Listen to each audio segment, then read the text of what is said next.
What's up, everybody? How's it going? This is your Crate Master, John, and this is episode 8. This is the octopus episode of the Virtual Crate podcast. There's no octopuses here. They're just episode 8. So I'm flying solo today, guys. Dusty broke up with me, and he said he doesn't like the podcast. He said I'm over this. He's like, you talk too much, you make fun of me, and you talk about stupid stuff. I don't want to be a part of this. I'm just kidding. He didn't say any of that. He just couldn't make it today. So anyways, this is episode 8, and I want to start off by giving a heads up. We're going to take a 2 or 3 week break after this episode. Just nothing bad. We're just gotta catch up on some stuff. So we're going to take a little bit of a break for a couple weeks, and then come back with another 8 episodes, and season 1 will be a total of 16 episodes. So season 1 of Virtual Crate will be 16 episodes. Taking a break after this episode, and we'll be back. Stay tuned on social media and all the cool stuff for info and news and all that stuff. Follow us on Facebook. That's probably our main one. You can even ask questions.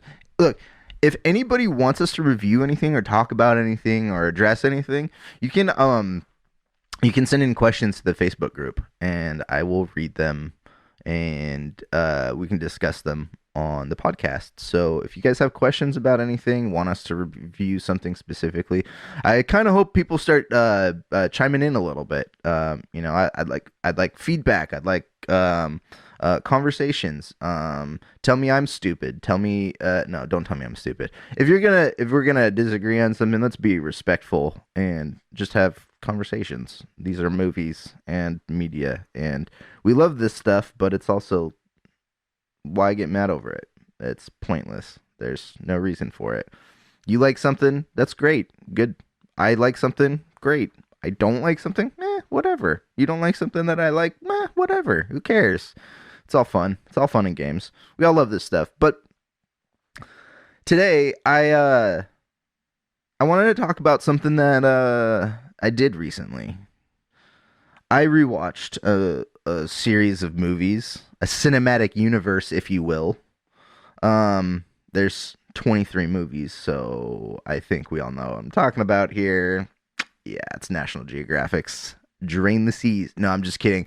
I watched the MCU mostly. There was one movie, the little heads up, there's one movie I did not get to go back and watch, and that was mostly because I didn't want to pirate it, and I couldn't find it on the 2 or 3 streaming services that I have for myself, and that was the Hulk. I'm talking about the MCU.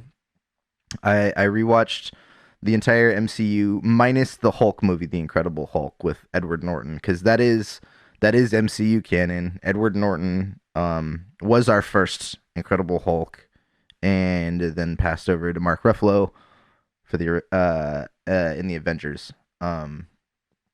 So I watched this whole thing, but I watched it in chronological order, which is just a dumb thing.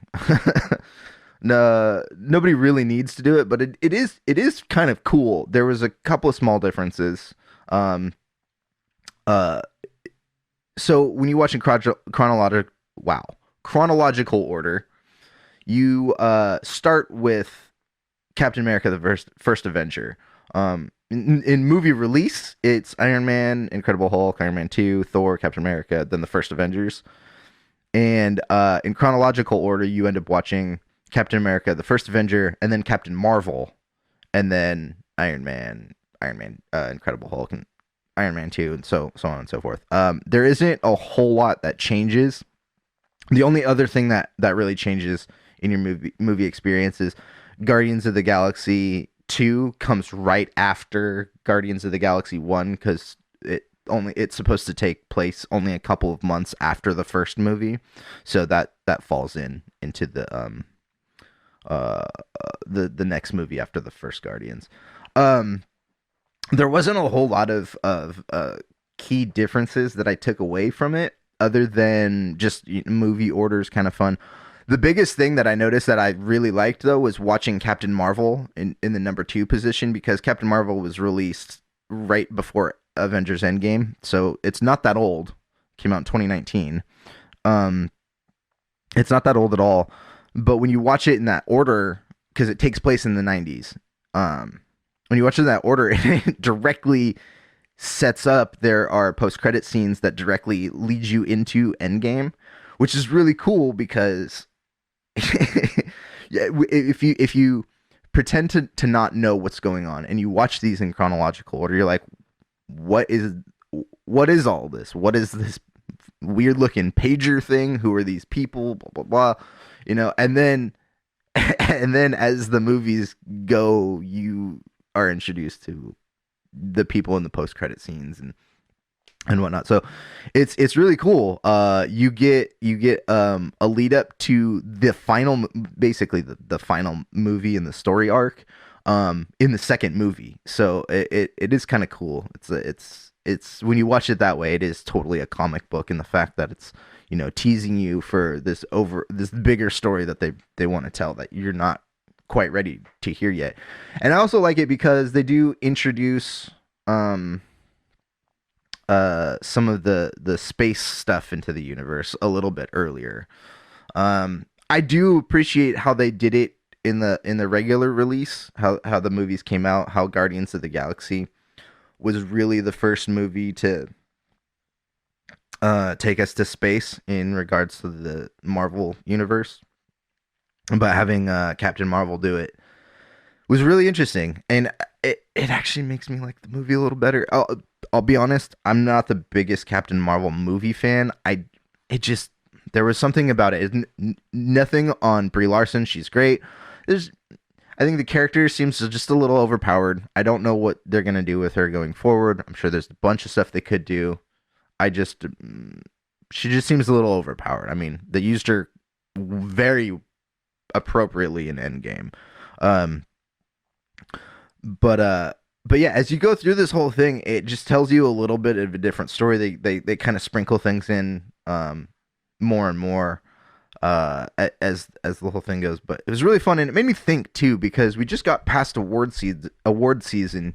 It made me think about the impact that the MCU has in general. And I'm not sitting here saying that Avengers Endgame deserved to be the best picture of the year, but the Academy Awards, and then the Academy Awards has a lot of issues in regards to how things work. The whole voting system's kind of weird. Some people, there's somewhere around 7,000 voting members in the Academy, and some people don't watch. I mean, I would imagine a lot of them don't have time in their day to watch every movie that's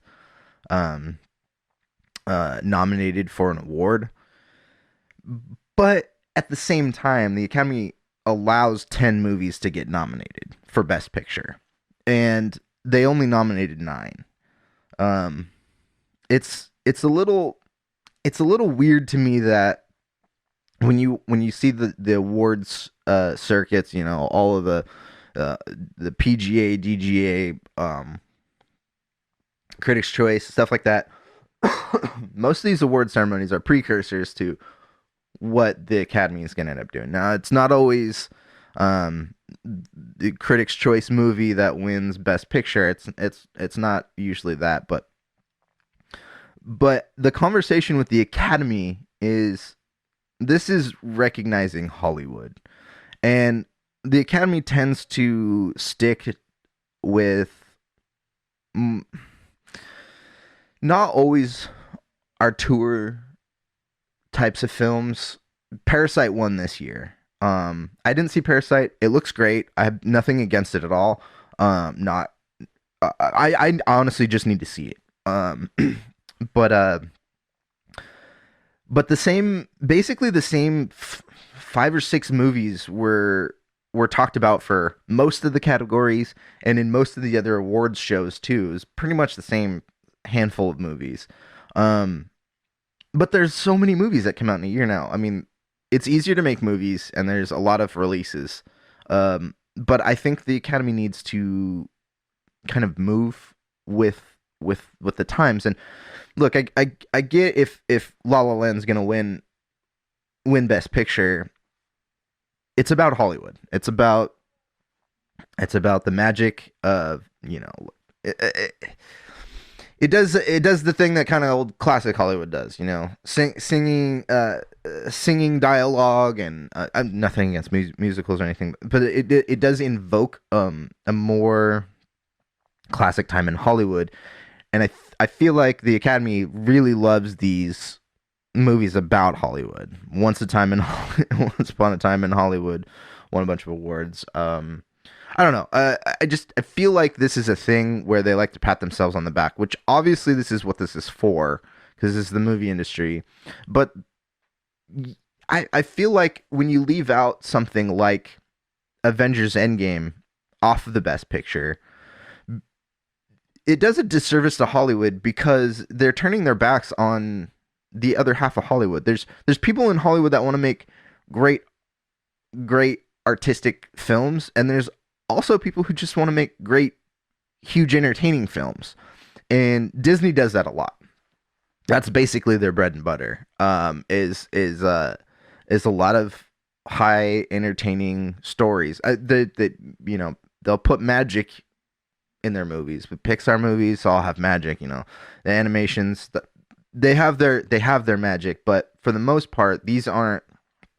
Disney doesn't typically release The Shape of Water or films like this. They do Star Wars, they do Pixar, they do Marvel, all of these things. This is what Disney is, and they generate millions of dollars of revenue for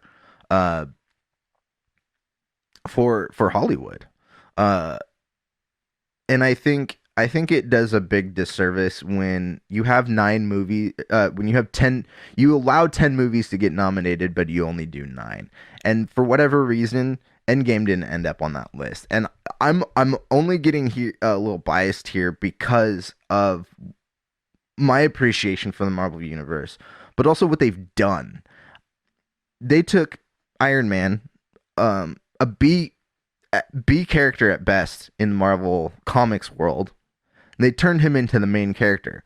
Not only did they turn him into the main character, then they created a trilogy around this character. And this character stemmed off other characters. Black Widow. We're getting a Black Widow movie here in May. Black Widow first premiered in Iron Man 2.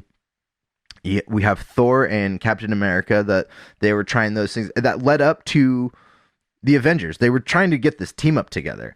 And where we're at now is not only did Iron Man work, but he worked enough to make Thor and Captain America work, and for those characters to get their own team up movie. Now that's cool. That's something that a lot of studios kind of try to go for, is multi franchises teaming up into one thing. That's this new thing that a lot of people are doing. Well, it's not a new thing, but it's something that people are trying to pull off now, because Marvel has done such a great job at doing this. Not only do we get the team up movie, but we get sequel trilogies. Not trilogies so far. Thor so far is going to be the first to get a 4th movie, but we have all of these trilogies from all these other characters, and we've got new characters: Guardians of the Galaxy, Ant-Man, Doctor Strange. Spider-Man's come into the fold, which a lot of people have been really happy about. But you also get not just all of these trilogies, you get the team-up movie becomes its own thing too. There are 4 Avengers movies. That's become its own franchise. The Avengers itself is its own franchise. You have multi-billion-dollar franchises all leading up to this one culminating story. And in my opinion, the last year, we had season 8 of Game of Thrones, we had episode 9 of Star Wars, and we had Avengers Endgame. All 3 of those are huge shows and movies, IP that people like, that they are invested in, and one out of those 3 stuck the landing. in my opinion. Um, Game of Thrones season 8. I don't completely dislike it, but I know there's a larger conversation, and people are very unhappy with it. Uh, they did not stick their landing. Star Wars Episode 9. We have a review of that. I think that's our episode 2. I think I can't remember which one it was. I think it was episode 2. You can go back and listen to that episode if you want to hear our thoughts on the Rise of Skywalker. But long story short, doesn't stick the landing either. I have no idea what the fuck they did in that movie. Avengers Endgame, it's got some iffy science, but that's a movie, you know? You make up weird shit for your movies so your characters go through the journey that they need to go through. Avengers Endgame stuck the landing. They paid off 10 years of storytelling, character arcs. There was so many moments that we got that were paid off from other storylines. There's Captain America picking up the hammer. There's the whole Tony Stark storyline.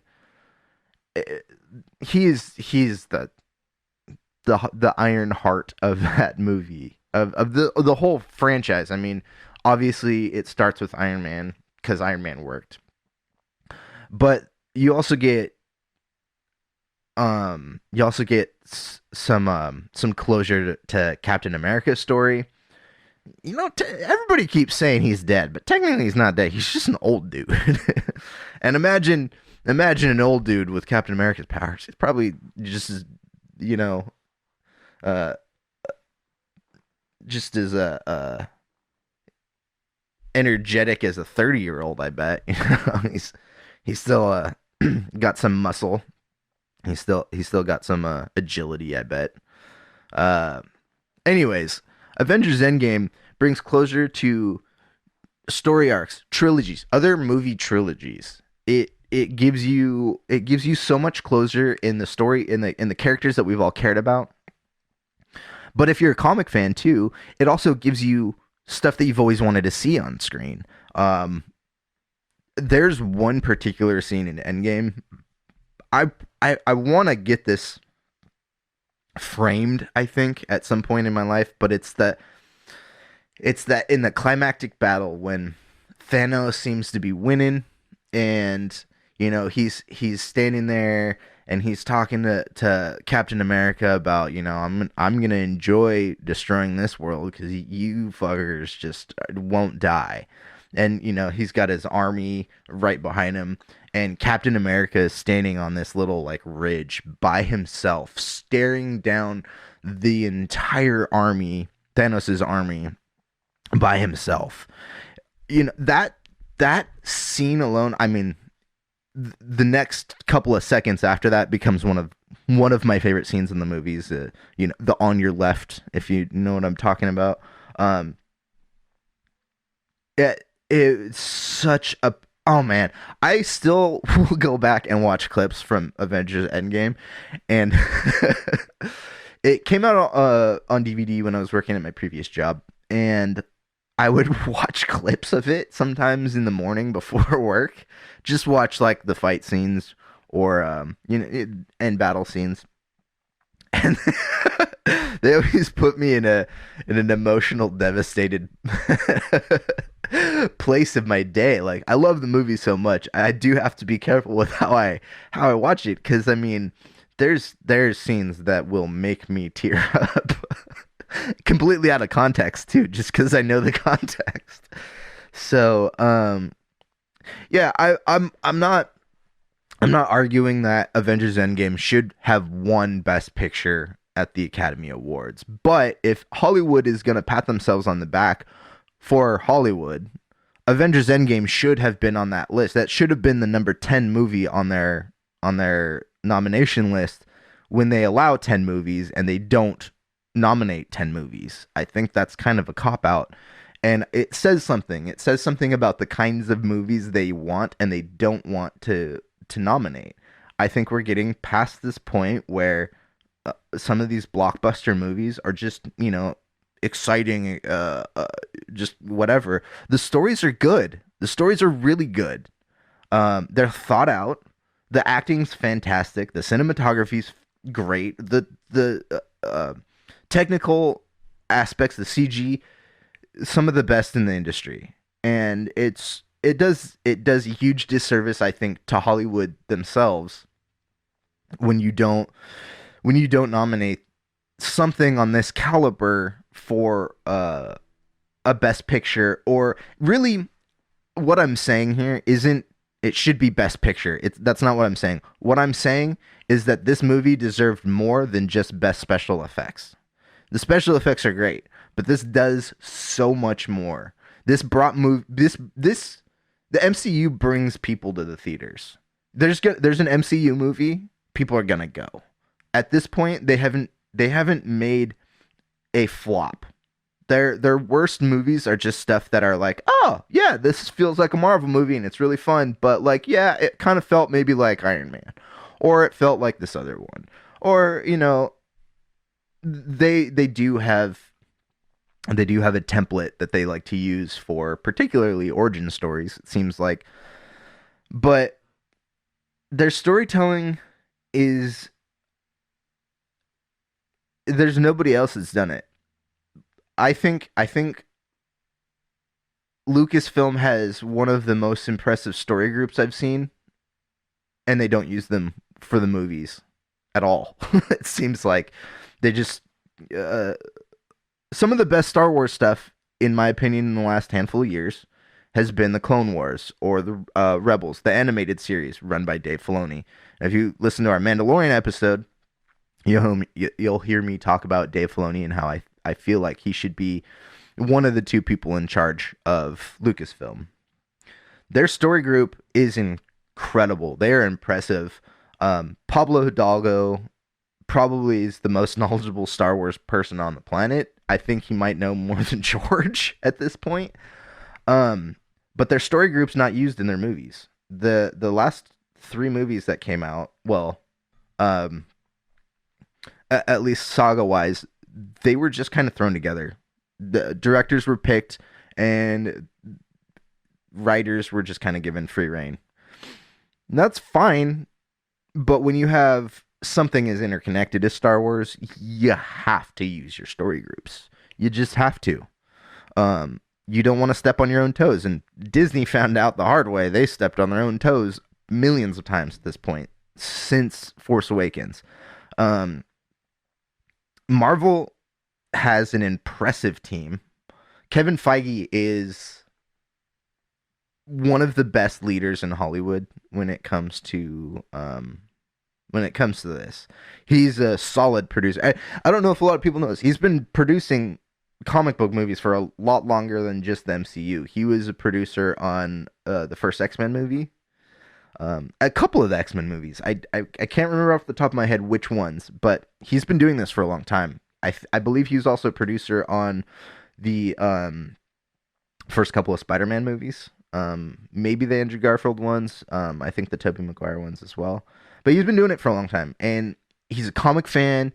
He knows the stories, and he surrounds himself with people who know the stories as well, or he surrounds himself with people that know how to tell good stories as well. And this Kevin Feige should be the president of Hollywood. That guy, I know he's gotten awards. I think the Producers Guild has awarded him some high honors. But man, you nobody's done what Marvel did.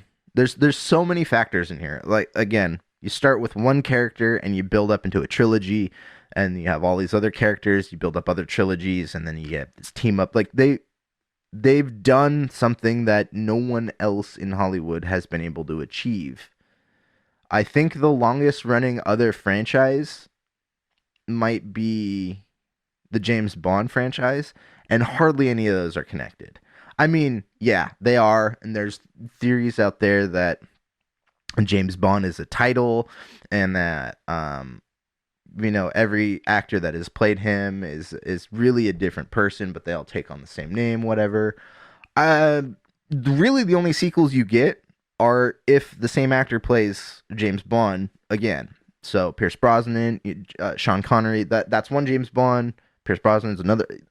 Pick one that have done multiple James Bonds. Most of them have. I think George Lazenby only did one.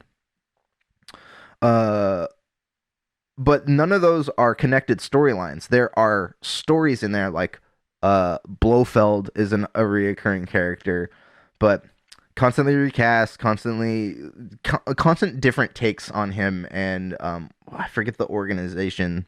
Is it Spectre? Is it Spectre, that the organization that he has? I think that's it. Yeah, there's just not any interconnectivity even in the James Bond. It's just a spy movie remade multiple times, which I'm not. I grew up loving the James Bond movies. I like some of the newer ones too. I like Daniel Craig. I think he's a good James Bond. I'm excited to see what's it called? No Time to Die. Whenever that comes out, I think it's going to be the final Daniel Craig James Bond movie. Looking forward to that. But you don't have the same kind of depth in the story going from was it Doctor No was the first one, from that first Sean Connery James Bond till now. There's not a cohesive story in there. It's just retellings of the same story. Marvel's not retelling the same stories. Maybe they're, like I said before, maybe they have templates for how they tell an origin story or how they do certain story points, but they're not retelling the same story. Captain America 2 was vastly different than Captain America 1. And that is actually an interesting thing for me. Just real quick aside, I feel like Captain America 1 or the Avengers is a sequel to Captain America 1, and Captain America 3 Civil War is a sequel to Captain America 2, but it's almost like there's not like a meeting ground. I don't know. Just babbling here. But Marvel, man, there's so much cool stuff that Marvel has done. And aside from figuring out pay discrepancies, I know that was a big thing. A while ago, Robert Downey Jr. was having some pay discrepancies. I think that ended up helping out his coworkers, the other actors. I think they all ended up getting pay raises because of him, because I think he fought for them. I don't know all of the details in this financial scenario, but Robert Downey Jr. was almost out as Iron Man a while ago, and then they renegotiated contracts and paid him a lot more. I think he ended up with $50 million after that. So not only are they working out pay discrepancies in Hollywood. I mean, those things happen all the time in Hollywood, but they listen to the fans too. So Marvel didn't own the rights to Spider-Man because Marvel at some point in the 90s had gone bankrupt, and they sold the movie rights to a lot of their characters off, which is why Fox was putting out Fantastic Four and the X-Men, and Sony had Spider-Man and things like that. So I never thought there would be any kind of sharing in Hollywood when it comes to these kinds of characters. But that hack, the Sony hack happened, when a bunch of emails were leaked and all this stuff happened with Sony, and they were in a bad way, and Marvel stepped in to make a deal with them to share the Spider-Man character. And not only did that deal work out, we now have the best live action Spider-Man, in my opinion. He is a 16-year-old. He's not in real life. Tom Holland is not 16 years old, but he's close. I think he's in his early 20s now, but he still looks like he's 16, 17, 18. More so than the last two Spider-Men. Andrew Garfield always looked like he was 25, and Tobey Maguire seemed like he had children while filming the first Spider-Man. Um, but we now have the best Spider-Man, in my opinion, best live action Spider-Man we've ever had. And he's become an integral part of the story. Now, their contract ended recently. Their sharing contract, and it seemed like Spider-Man was just done in the MCU, which kind of sucked because after Endgame they gave us one more in this phase of movies, which is the second Spider-Man movie, Far From Home, and that left us in a there's a pretty big implications to the MCU at the end of that movie, with the outing of Spider-Man. It's that changes things because when you have someone so connected to the Iron Man character, like they've made him, I I will say one thing I haven't liked about the new Spider-Man is they made him Iron Man Jr. Let Spider-Man be Spider-Man, but I'll take it because this is still fantastic Spider-Man and I love it. But now post Endgame, they're giving him the opportunity to kind of step into his own, and I hope that the deal that Sony and Marvel worked out, because I want to see a leadership role from Tom Holland as an Avenger going forward. I don't need to see 9 Spider-Man movies in the MCU. Maybe Sony can start doing their own, like, well, Sony has been doing the standalone ones, but maybe Sony can just do the Spider-Man movies, and then maybe he comes in Avengers movies or a couple other team up movies, something, which is what I think is happening more and more. I think the next phases of movies is going to be not the full Avengers team up, but I think more like Civil War or Winter Soldier, where there's a couple of, or Thor Ragnarok, where there's, Thor and then Hulk, maybe a team up, not like the full team pairings, I guess.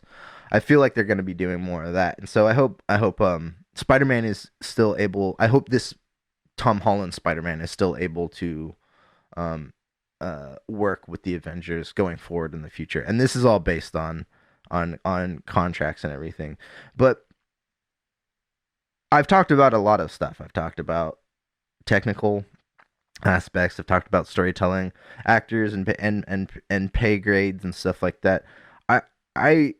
I'm just disappointed that Hollywood doesn't want to recognize what it has. Sure, it's a big blockbuster and it makes a lot of movie, but it has a lot of rewatchability. It has a lot of great story, has great acting. I think the things you can. I would like to maybe talk to somebody who doesn't like the MCU as much about some of this stuff, but I feel like the flaws in it are outweighed by the positives of it. This is the new Star Wars. When we were growing up, we were constantly. Well, when I was growing up, I was a big Star Wars fan, and I know the OG movies came out right before I was born. Return of the Jedi came out 83, and I was born in 84. So I had those movies. I could soak them all up. And I was constantly theorizing, and then I remember hearing that George was going to do more movies, which were the prequels, and I remember being in junior high thinking, like, whoa, what are they going to do? What kind of stories could they tell? And, just theorizing about all that stuff. And Star Wars is still that, but it's become, its storytelling has become a lot different. I think,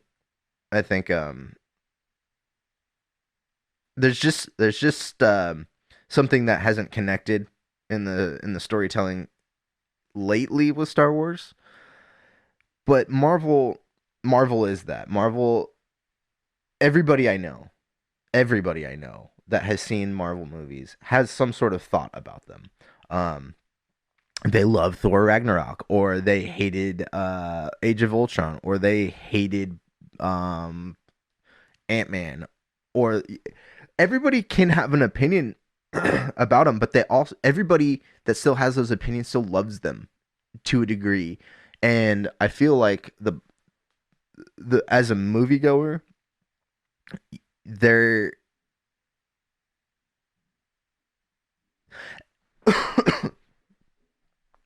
as a moviegoer, there's a lot of payoff, and there's more positives than negatives about these franchise movies, the specific Marvel franchise movies. Um, there's a lot I would like to get in depth on with some of the movies. I want to point out moments from specific movies that I love. I'll tell you this quick story. Avengers came out when I was living in Berkeley. I might have mentioned this before, and it kind of reignited my passion for some of these for movies, really, particularly superhero movies, because I watched them when I was younger. I liked them, grew out of them, and then I I went and saw the Avengers one night at one of the movie theaters on Shattuck in Berkeley. And I remember just sitting there and I was entertained the whole movie. But that scene in the New York battle, that 360 shot of all of them standing around, it got me. They did it. They had me. They succeeded in taking all of these characters and turning them into a team, and they made me believe it. They made me believe that Hawkeye could take out alien spaceships with a bow and arrow. It's crazy because I don't know that I don't know that that would work in, let's say, Independence Day, but Hawkeye is a badass in Avengers. He gets downplayed because he's like he's got his mind control for like most of the movie or whatever. But they still made me believe it. They still made me believe that these characters were out there and they were trying to save New York, and it changed my viewing experience.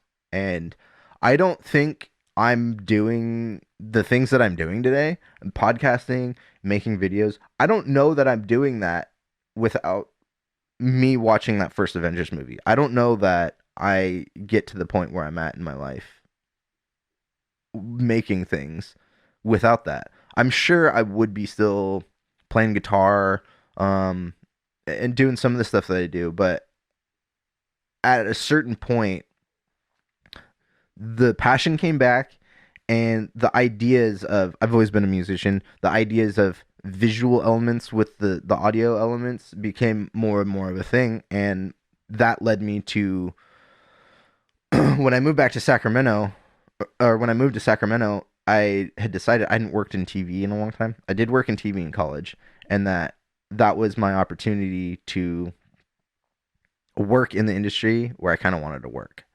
So I ended up working in TV for a long time, and taught myself how to do stuff. I worked nights at a TV station, so I taught myself how to edit better, use green screen, lighting, figure out cameras, producing stuff. My first show, Dino News, stemmed from that experience. So I don't know where I'm at without seeing that movie.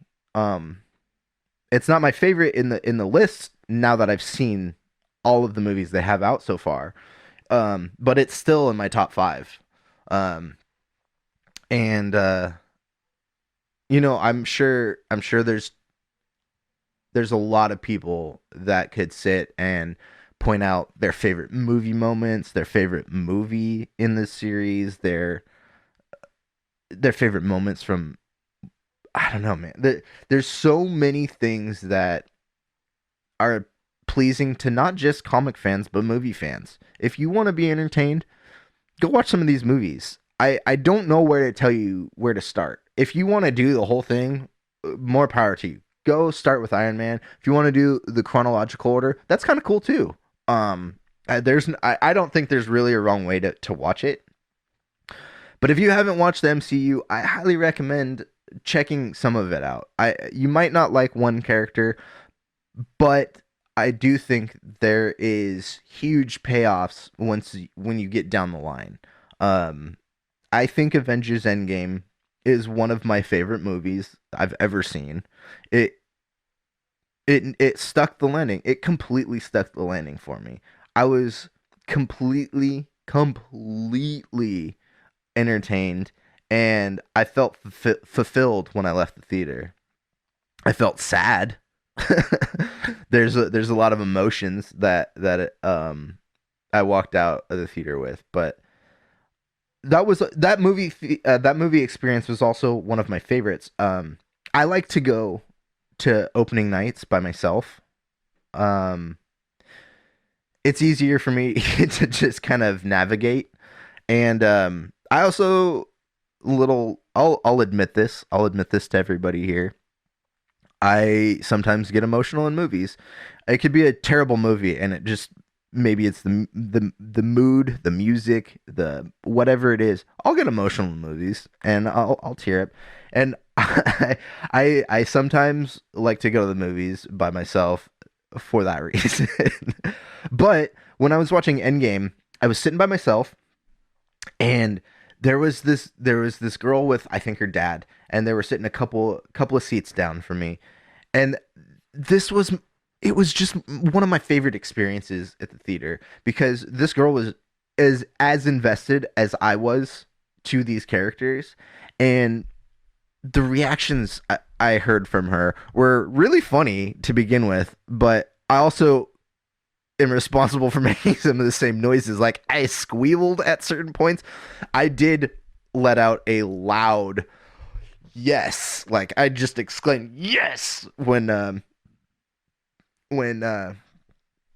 Captain America picks up the hammer. Oh, there's so many scenes that are just like, oh my gosh, and it was great. It was great to kind of I don't think the girl was paying attention to me at all, but I like to watch audience reactions to movies like this, because this is what I'm here for. I want to enjoy it, and I also want to see how other people are experiencing it too.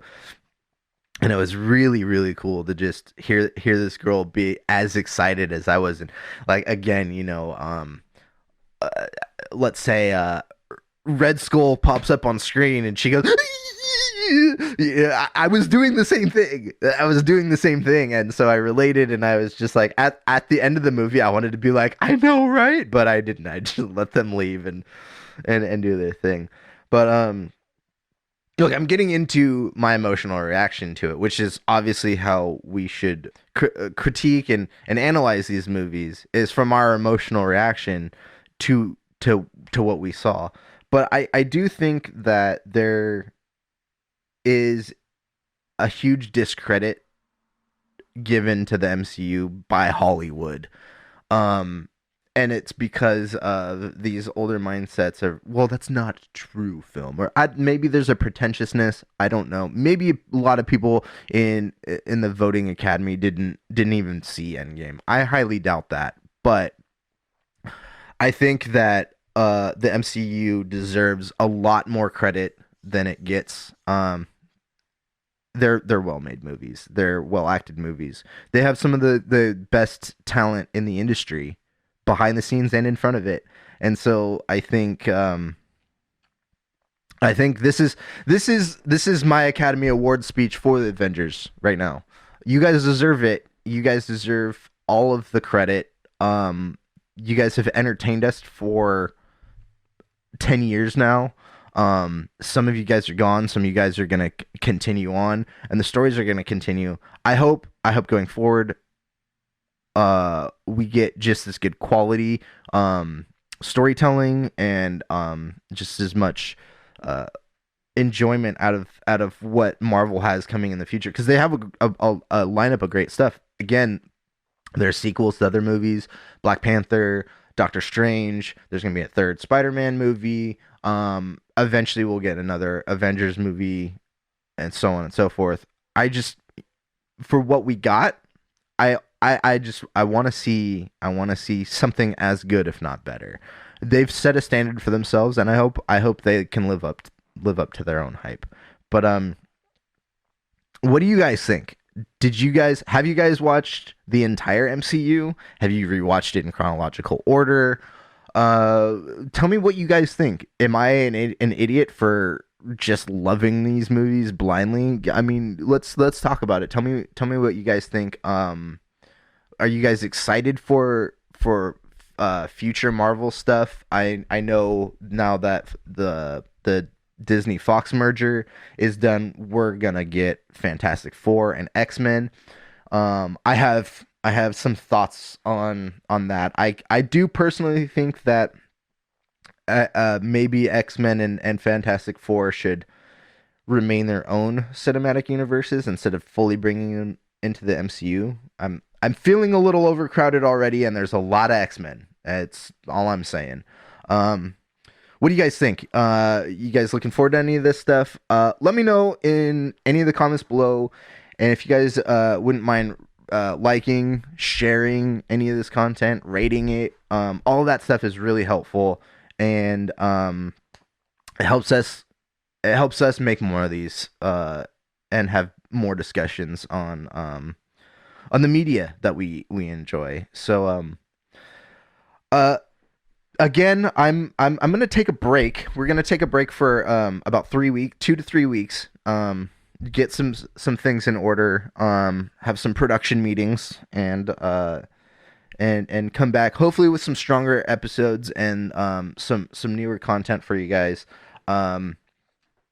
I still have a music segment coming up in this episode with Pat, so stick around for that. We're going to go to a commercial break, and when we come back, we'll be talking with Pat. So stick around. You still got pets? They still trying to get married? We got hamsters or something? Well, whatever you got, consider having a big day at Richard's Pet Wedding Facilities. We've got chairs and grass. Look at this log. And this nervous guy. We remodeled recently, so it's like a brand new magical paradise next to the same dumpster that you're used to off exit 7. Richard's Pet Wedding Facilities. Only the best for your pets. From the day you were born to the day you die, we are there. From the drugs you consume to the food you eat, we made that. When you are at work or being intimate, we are watching. Robots have always been here and always will. Friendly because we choose to be. Have you been feeling low? And has work been breathing down your neck?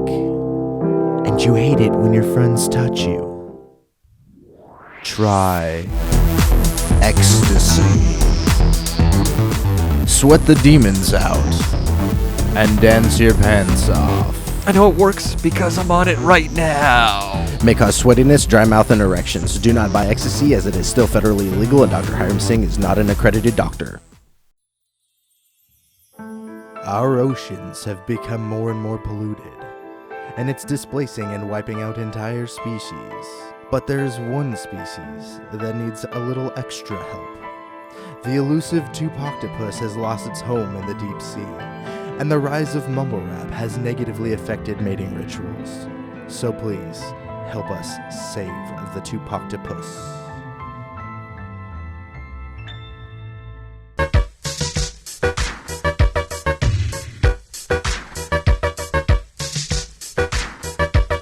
And we're back, everybody. We're back. I'm back. I'm not by myself this time. What up, players? What's going on? Pat's here. How's it going, here. Pat? Good. As always, I'm What's new? here. I'm not so much, but Crab claws? You got yeah. your crab claws out? Got the crab claws out, ready to start crabbing.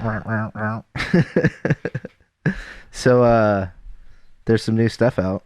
There's actually quite a bit of stuff coming out. Yeah, 2020's been good so far. So far, there's, new Mac Miller we talked about, Yeah. Tame Impala. You sent me a Thundercat's got a new track out. Thundercat's got a new track, Dragon Ball Do-Rag. Dragon Ball Do-Rag. I'll be honest, I haven't listened to it yet. Oh, it's pretty tight, dude. There's actually a video out now, and the video's hilarious. Yeah, you sent me the video, and Yeah. I saw the thumbnail for it earlier because Yeah. it just popped up in my YouTube thing again, and it's him in it looks like boxer shorts. Yeah, he's always rocking those. I don't Those mean are like boxer briefs. I mean like shorts that a boxer would wear. Right. They're the Muay Thai, Muay Thai shorts. Yeah. Dude, those are super comfortable. It's almost like wearing awesome. wearing a skirt, like silk underpants. Yeah, it's like a kilt, but silk kilt. Well, on top of all this other stuff, I didn't even know this was coming out. I didn't know they had anything. Yeah, it was happening. a surprise release. I don't think anybody knew about it. So Disclosure put out something, and I think it was released as, it says on Spotify single, but when you click on it, it's actually a like whole a EP. five song EP. 5-track EP. This is for those who don't know, Disclosure, electronic duo, two brothers, Howard and Guy Lawrence, from England. From England, yeah. And they've been crushing it. Their first record, I think they were like, I think one of them was like 19. Yeah, they were like 19, 20. Yeah. Something like that. When the first record came out. And that record's so good. That record was huge. So good. I don't think they expected that record to be as big as that is. That's Settle from 20, I think it was like 2013, 2014. Sam Smith, the big hit off that one. Sam Smith, the Latch. Yeah. That was a huge hit. Yeah. I think that might have been like a top single in the U.S. Yeah. It was on the radio everywhere. So big. Such a big song. A great song. That song, I think, blew Sam Smith up too. For sure. Yeah. But yeah, so Disclosure put out this nice little EP, and man, this is it's exactly what we needed. Yeah, it really was. It starts off and it sounds the first track on it is Ecstasy, which is what the single's called. Yeah. And the first track to me sounded like it sounded a lot classic Disclosure. It did. High energy. Yeah. Good sound. Kind of glitchy. Yeah. At the beginning, I like that. They kind of have a little bit of that like club glitch. Yeah. Kind of sound. But all their productions sound clean. The mix is perfect. I mean, it's hard to really find anything to complain about with this track. Yeah. There's really, I think I'll have more to say about some of the other tracks, but this song is solid Disclosure. Yeah. It sounds just classic like house. Yeah, it sounds like them. It sounds like something that came off one of their first two records. And then the next song is, what is this? Tondo? Yes. This is like heavily samples an African song, and this is my favorite track off the record. Are they all samples?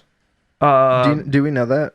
No, I don't think I don't think Ecstasy has it. I mean, it might have some samples. It has that female voice saying Ecstasy. Yeah. Well, I mean, I know endorsed by Hiram Singh. A lot of these kinds of bands will make samples or make loops or find samples and loop stuff. A lot of this stuff sounds a little bit like that, but it kind of sounds like they had like musicians working with them. Yeah, on some I'll of be this honest. stuff. I didn't know that it was a sample until I read that it was a sample. No, okay. But I love this track. Mm-hmm. It has got that bass line in this is awesome. It's so good. It's got like a it starts off more club, like it starts off with like club hi-hats, it almost sounds like it's gonna be another just kind of standard Disclosure track, and then it like morphs into something different. I love that lead at the beginning, that kind of like it's like kind of like a cutting lead, and it comes in later on in the track too, but this track starts out with the drums, as a lot of these do, and then it goes into that lead, kind of like fades in. Yeah. It's like a high pass lead sound, and then it comes in with like the singing. It's almost like a chant, like a crowd singing. It's really... I like this song specifically. I like thinking about the evolution of their vocals that they've used through like the first couple of records were more pop sounding, and like Sam Smith, you have off the second record, Lord. Lord and The Weeknd on the second one. And then this one, like, it just... this EP is showing an evolution in their music, and I really like that a lot. I think they're doing a really good job of taking what they're good at and moving it into different kind of genres and stuff. Like the addition of like the kind of Afro-funk, African beat sound that they've got going on is a really nice addition, and like the vocals that they have on these tracks is really cool. It's in a similar way that they would have done it with like a Sam Smith or Lord or something, but it just is, there's a different kind of characteristic to their music now that they have a little bit of a different pop sensibility than they're used to. I love this. This is one of the best tracks on this for sure. Yeah, I completely agree. This is my favorite, and that reminds me too of they released a single back in 2018 that I love too, called Ultimatum, and that featured an African singer. That's right, Fatoumata Diawara, and she was just featured on the latest Gorillaz track too. You guys should check that out. That's there's another Gorillaz track. I saw that too. They're releasing like a video and audio series on YouTube where they release a new track every week with an accompanying video. That's cool. Yeah, that's cool. well, we both really love this track, but then we move on to the third track, Expressing What Matters. This is a Boz Scaggs sample, you said? Yeah, what probably the most famous Boz Scaggs track, Lowdown. Mm-hmm. It was a big R&B hit in the 70s. Mm-hmm. And yeah, it's a great song. I hear this song actually on my work playlist all the time, the Boz Scaggs one. Yeah. It's a classic, and it's got that like flute sound. You know what I'm talking about? Yeah, And then, yeah. they kind of use this as the melody too, but it's really like chopped up, the sample, and rearranged. It's almost like it could just be a remix for how heavy it samples that track. Yeah. But they make it their own. Yeah. They make it a Disclosure track. I mean, everything on here, every note I have on every track says this sounds like a Disclosure song, which is, I mean, I guess we should just not say that anymore because everything on here sounds great. And But we mean it as sounds a compliment. Yeah, it's they've definitely like got their own thing, and part of what I'm talking about, and I see or hear some of the evolution in their music is like they're taking the things that they're strong at and changing them up a bit. I like where they're at right now. I do too. I like where Disclosure is going. So this track's, I mean, it's a solid track. I also had this, R&B feel note to this whole thing too, I don't have a lot to say on this track other than like I like it. Yeah. Same with me. But then we move on to the fourth track, Etran. I don't know. It seems like it's named after this one has a bit of a different sound compared to the classic Disclosure. Yeah, this one is more like tribal African, as opposed to like Afro funk, like the other track. This one's more like tribal African sounds, more like tribal sounds and stuff. I'm having a hard time figuring out which song I like better.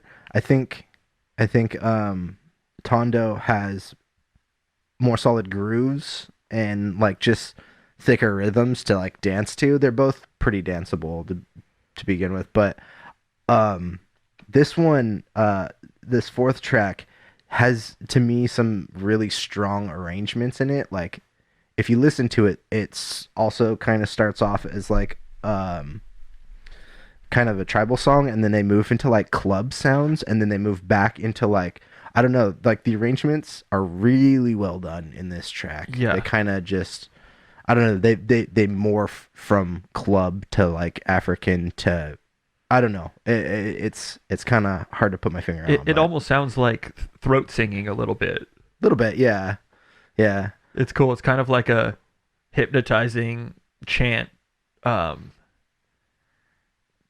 singing, chant / singing, but it's good. It's it's unique and just kind of more in that direction of the African influenced sounds. Yeah.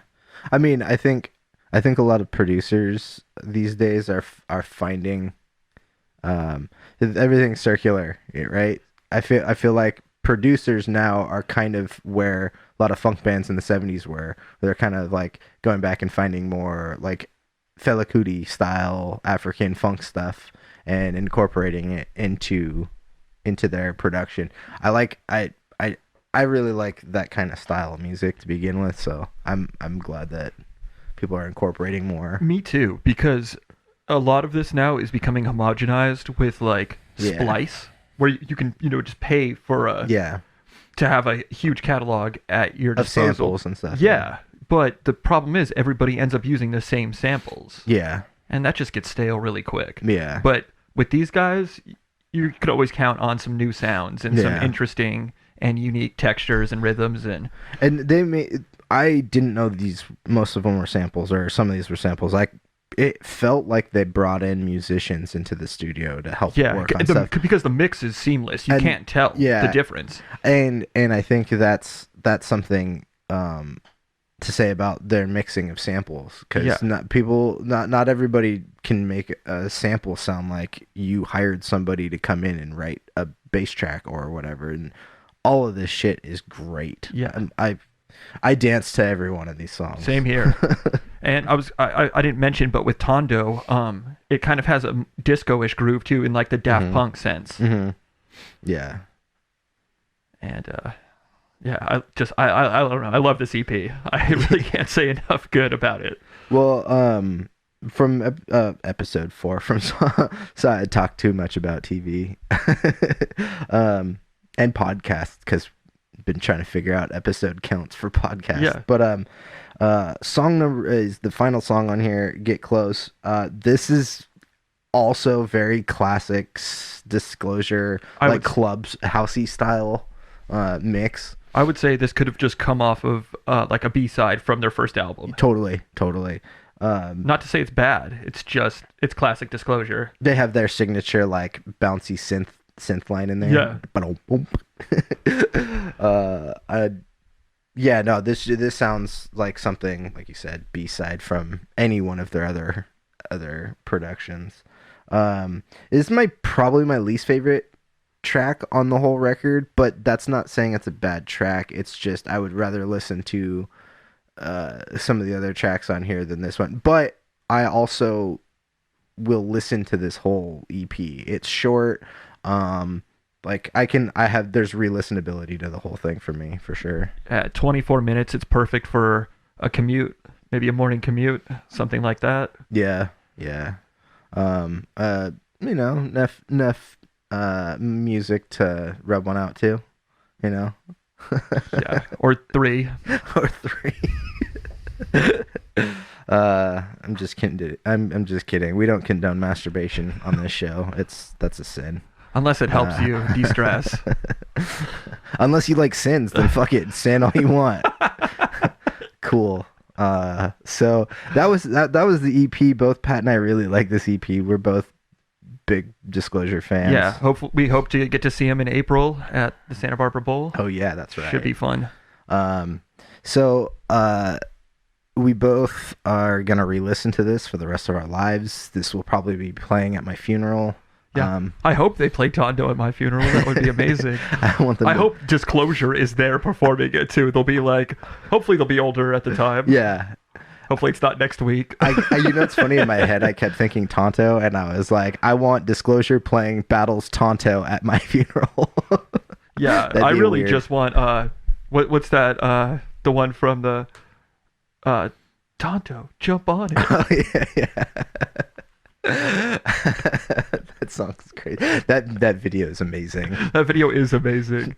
The like lead singer's just in like some like Davy Crockett getup. Yeah, that video's ridiculous. Oh man. Well, thanks for talking about this EP. Anytime. Pat. Happy to discuss these guys. These are yeah. Some of for the last few years since that first album, I've been listening to a lot of Disclosure. And it feels like they came out of nowhere, and then just like every time they pop up, it's just like, here's some fucking gold for you, guys. Like it's like when you're broke and your friend just like pops up and is like, yo dude, here's $100. You're like, fuck yeah, dude. Yeah. That's Disclosure for us. We're all broke and need something fucking good, and they're like, yo, here's some fire for you. Like, all right, tight. Always appreciated. Yeah, thank you, Disclosure. So we're gonna take a couple week break and kind of just I need to figure some things out, work on some stuff. Pat is tired of talking to me about stuff, so we'll have some great material when we come back. Yeah, we're just really taking some time off to try to make the podcast better. We're just gonna contemplate life. Yeah, the meaning of life and the pursuit of happiness, starring William J. Smith Arnett. So we'll be back in a couple of weeks.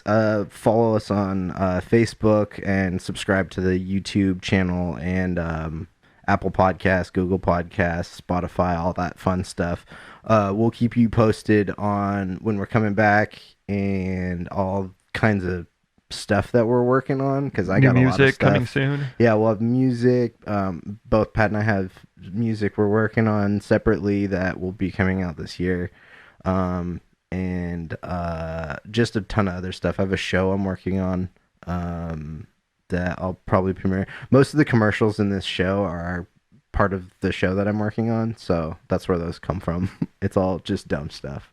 I thought they were off UPN. Yes. So, Pat, do you want to say anything to the peeps before we take off? Just make sure you subscribe. Subscribe. Please subscribe. We need it. Subscribe to the We Bernie need this Sanders confidence campaign. boost. Please stroke our egos. Please subscribe to the Bernie Sanders podcast, and if you don't, then subscribe to the Trump podcast, or neither, because I don't give a fuck. So, If Trump had a podcast, that would just be a disaster. well, he did. It was called It's called the State of the Union. Unfortunately, he had enough reality shows. He doesn't need a fucking podcast. Anyways, you can find Pat on Facebase space.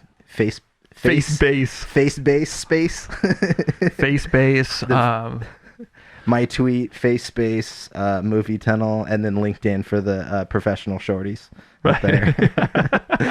For all you professional honeys out there, get at me on LinkedIn. Yeah.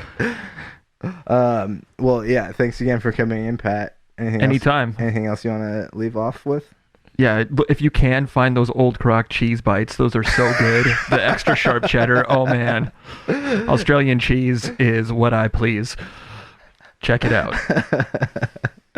All right. Well, thanks for coming in, Pat, and we will talk to you guys in a couple weeks. If you guys have anything you want to share with us, any recommendations on stuff you want us to listen to, any comments, anything like that, please comment in the YouTube comments, or any comment. Find us on Facebook and leave us suggestions or comments. Just don't be mean, because we cry.